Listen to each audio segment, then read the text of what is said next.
My question is, what if USA and EU ban exchanges like gambling sites and pyramid schemes, similar like China?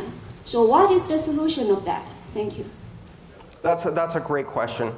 What is the solution to pyramid schemes and the various Ponzi schemes that are occurring on a daily basis throughout this entire ecosystem of related cryptocurrencies?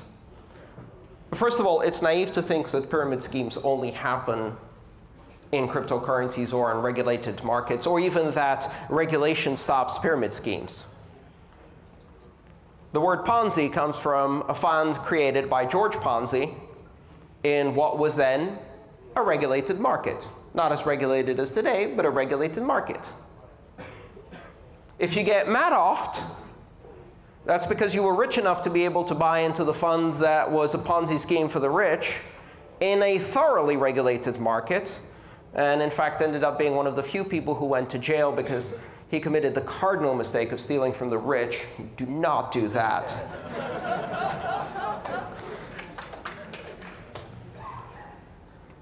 You can defraud 1 million people out of their mortgages, but do not steal from the rich, because then you might actually end up in jail.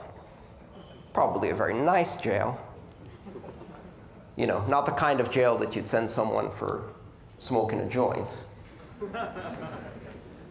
But how do we deal with pyramid schemes? How do we deal with Ponzi's? They happen, and they will continue to happen, and they'll happen in regulated markets and unregulated markets, and they'll happen more in unregulated markets.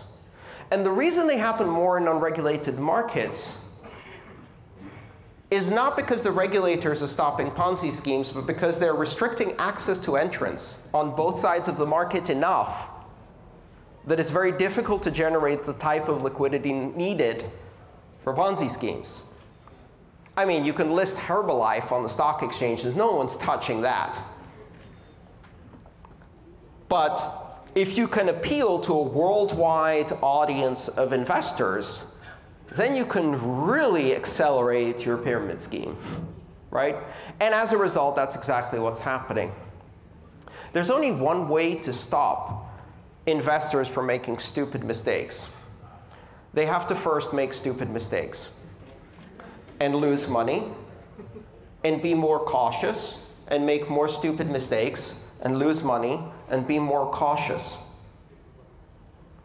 You cannot teach someone who is making a return they've never seen in their life that the reason they're making a return that they've never seen in their life from a website that says guaranteed profits 10% a week is because they're sitting on the upper levels of a pyramid that will surely, at some point, collapse, leaving 90% of the people with nothing.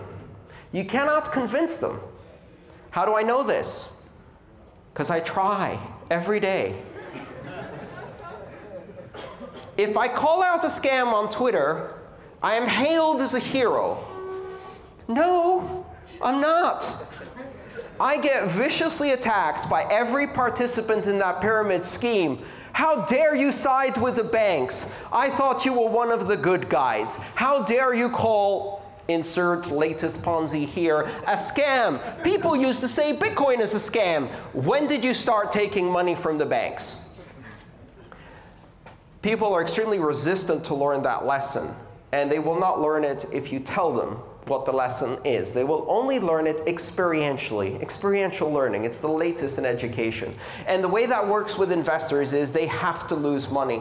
Why is it that Americans are less susceptible, for example, to pyramid schemes than your average Chinese investor? Be careful how you answer that question. The reason is really simple. It's because Americans have been investing in pyramid schemes since the early 1900s.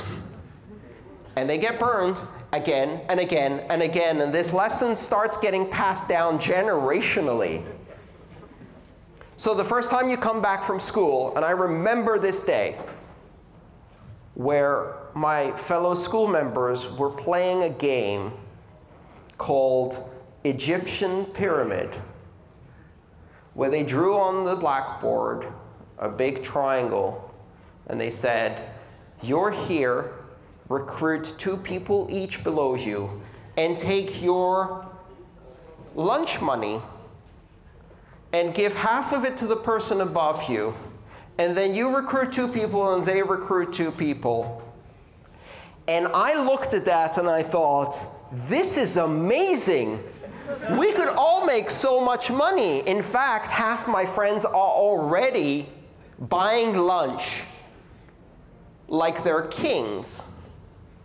And I went home and I told my dad about this amazing new thing that I discovered at school, what they were teaching us, right? Not the teachers, but everybody else. The Egyptian pyramid.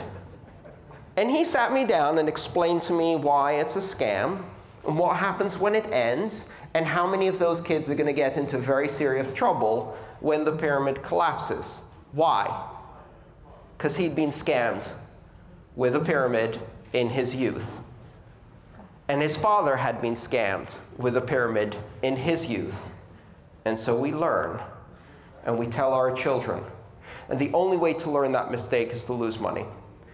The reason investors are more sophisticated in the United States, for example, or in many Western nations, is because they've had 100 years of practice. Nothing else.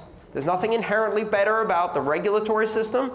In fact, arguably, the Chinese regulatory system is far more effective.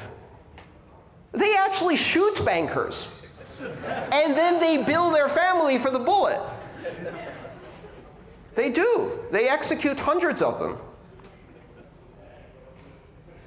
Now that's maybe a regulatory system I could get behind. No, OK, never mind. Sorry. For a moment there, I forgot I'm a pacifist. But anyway, the point is you cannot teach these skills unless you use experience. So the biggest mistake you can make is teach investors that they do not need to make smart choices themselves.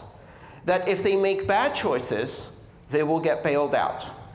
That if they allow someone else to vet, authorize, rate, value the investment, if they outsource the decision-making, if they outsource the risk to someone else, everything's going to be OK. And of course, everything is not going to be OK, because giving that power to someone else immediately introduces corruption. So then the people who are rating, vetting, authorizing, and deciding which investments are safe are the people you need to corrupt in order to introduce your pyramid scheme. They also are not infallible. In fact, they cannot operate at the speed of the market because centralized decision-making does not scale. Markets do. What you need to do instead is tell investors, caveat emptor, buyer beware. There are scams out there. We will not catch them until they've done enormous damage. You will lose your money. Be careful. The stock market is a pyramid scheme. The bond market is a pyramid scheme. The automobile loan market is a pyramid scheme. The student loan market is one of the biggest pyramid schemes we've ever built, and all of them are going to crash, as are many of the altcoins and ICOs. And the only way to help investors is to let them make that mistake, take full responsibility for that mistake, and lose all of the money that they put in. Yes, punish the people who did it afterwards. But you can't save people from their own stupidity. And when you try, you make them stupider.